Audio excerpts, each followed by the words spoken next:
In the latest tutorial, we'll learn how to make this motion tile effect, and today we want to make it more professional with the help of camera in After Effects.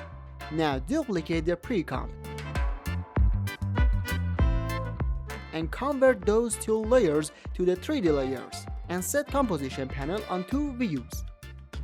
Now you should create one node camera, then select one of those pre-comp and drag it to back.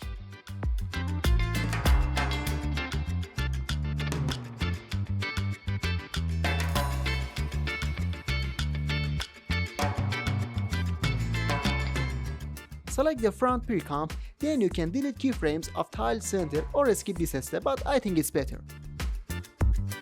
Now, you should select camera layer and press P to bring up position and set keyframe for it. So, create a keyframe at the first of the timeline, then go to the last of the timeline and create the second keyframe. In the second keyframe, you have to bring the camera forward. If you want, you can apply ease on the camera keyframes and adjust the speed graph.